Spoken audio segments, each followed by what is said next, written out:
Welcome in. It's Seahawks Today by Chat Sports. Tyler Jones here with you. Thanks for joining us. Coming up on today's show, we are going to break down the brand new ESPN NFL Mock Draft from two of the best of friends, Mel Kiper and Todd McShay. They have gone through the first 3 rounds of the draft and made every pick for the Seattle Seahawks. No trades involved, but we are going to go through and show you who they have the Seahawks taking and share our thoughts on the selections that they've made coming up in just a matter of moments. Before we do, need some help out there, 12s. I want to get this show out to the masses, okay? We want to get this show out to as many Seahawk fans as possible. So here's what I need you to do. Click the share button on today's video. Select the Twitter icon. Click post to Twitter. Then tag me at Tyler Jones Live for a retweet.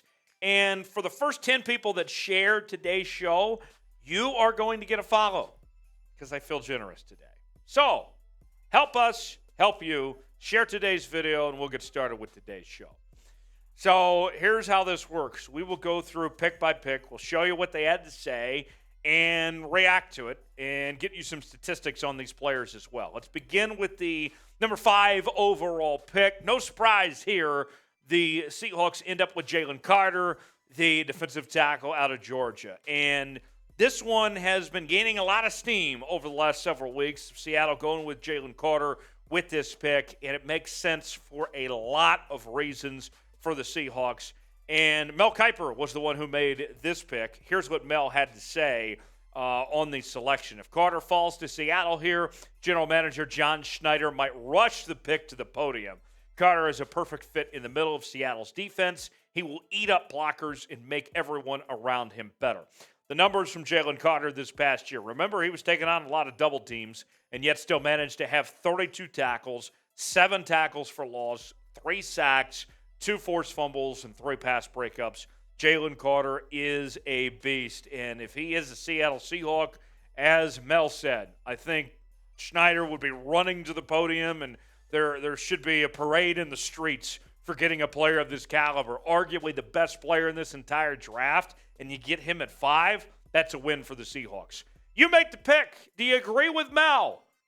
Who should the Seahawks take at number 5 overall? This is our pinned comment today. You know, I get an ad break, if so, take advantage of it. Tell me in the comment section who you think the Seahawks should select at number 5, whether it's Jalen Carter or somebody else. Let us know in the comment section below.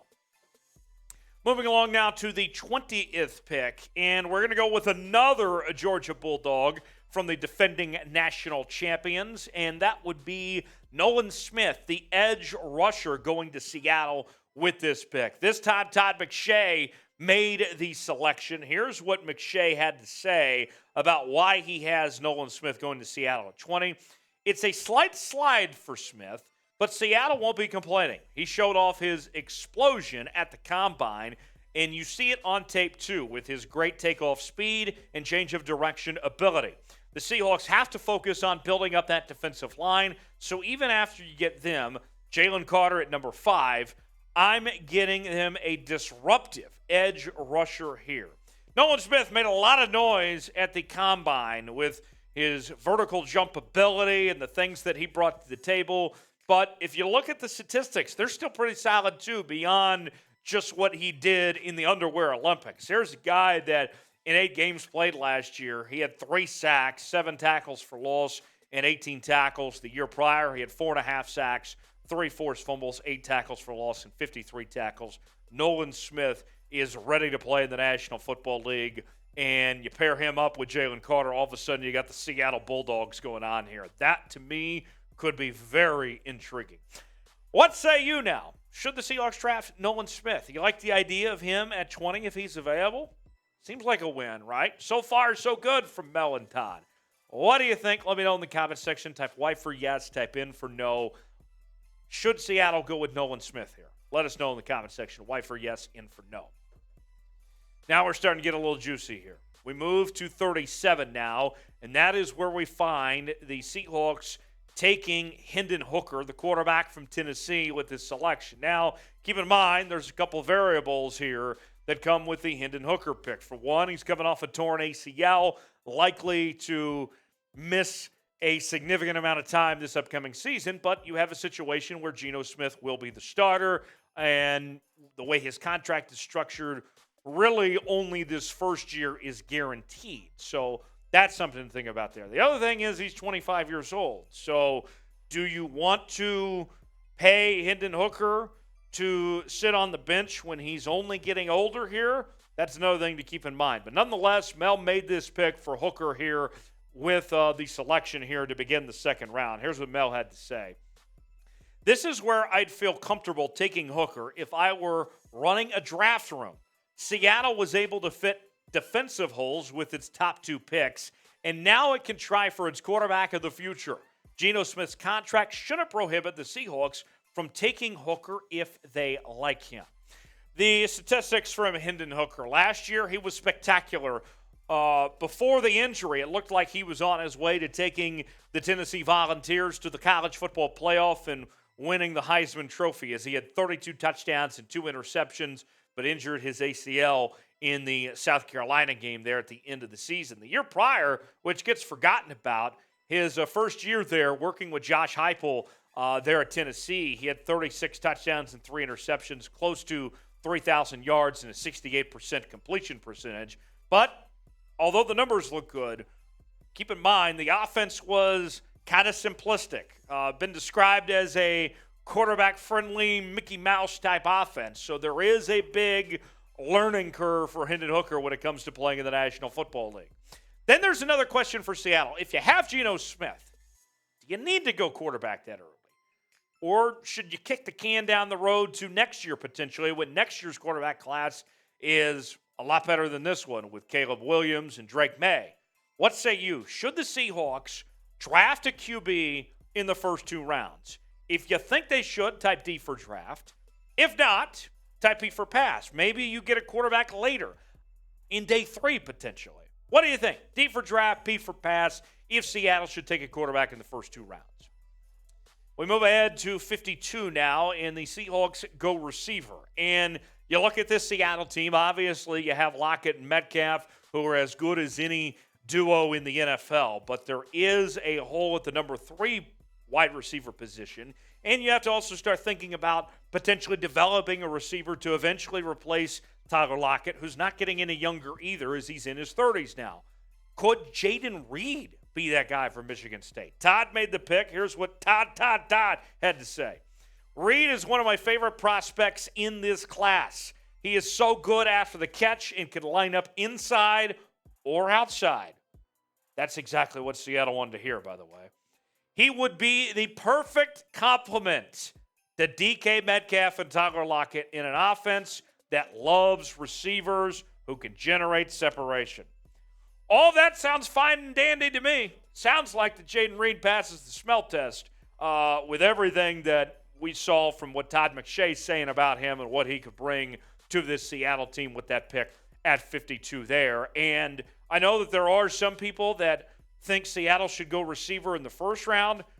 I think I've told you this before, and I'll reiterate. When you get past JSN, there's not a whole lot of number 1 receivers in this draft. There might not be another number 1 receiver in this draft. And so at that point forward, if everyone else is at 2, and you get Jayden Reed in that second round, that's some good value potentially, and you can focus on other positions for your first 2 first-round picks. So with that, let's move ahead to 83 now. And the Seahawks go defense with this selection, getting Garrett Williams, the corner out of Syracuse, at 83 overall. Now, the Seahawks at that corner position, is it an area of need? Sure. But it's not the highest priority. But when you start to look at third round and beyond, it makes sense. And Garrett Williams could be a good fit for Seattle. Here's Mel Kiper with the selection on Garrett Williams. Williams tore an ACL in October, so he hasn't been able to work out for NFL teams. I love what he showed before his injury, though. He isn't very big, 5'10", but this would be an upside play for the Seahawks, who are looking for rotational corners. And with this Seahawks team, Mike Jackson, Tariq Woolen are going to be your outside guys. Kobe Bryant there as well. This could be a piece that could make some noise and make things interesting to get some playing time here for this Seattle Seahawks team once he fully recovers and is ready to go. So Before we go, let's go ahead and recap this mock draft here for you of who the Seahawks selected according to Mel and Todd. Jalen Carter at 5, Nolan Smith at 20. Got to be feeling really good about those picks. Then we go to 37. That's where we find Hendon Hooker with the pick, going quarterback there to sit behind Geno Smith. 52, we go Jayden Reed, wide receiver at Michigan State, a guy that should be competing right away to be that number 3 receiver. And then Garrett Wilson, the corner from Syracuse, coming off injury. We'll see when he's able to play, but whenever he would be cleared, he could be a rotational corner. So not bad for Mel and Todd when it comes to this mock draft. How would you grade the mock draft? Let us know in the comment section. For me, you got to get Jalen Carter. So that was really good. And Nolan Smith was a solid draft pick at 20. Hendon Hooker, I have some questions about, but I did really like the pick of Jayden Reed. Garrett Williams, solid pick. You needed help at corner, but he is going to take some time to recover. I would say this is a solid mock draft. Not a great mock draft. Not a bad one either. Give it about a nice grade of 69 maybe. Scale it for me in the comment section. What do you think of the job that Mel and Todd did with this Seattle Seahawks mock draft? Hit me up on social media, Twitter, Instagram, Facebook as well, at Tyler Jones Live. Talking about your Seattle Seahawks there. Folks, we have a big next several days ahead. Live show tomorrow, 6 p.m. Eastern. Draft next week. We are your off-season headquarters here on Seahawks Today by Chat Sports. We will see you next time. Stay tuned to the channel. You won't want to miss anything. We got you covered. We'll see you next time.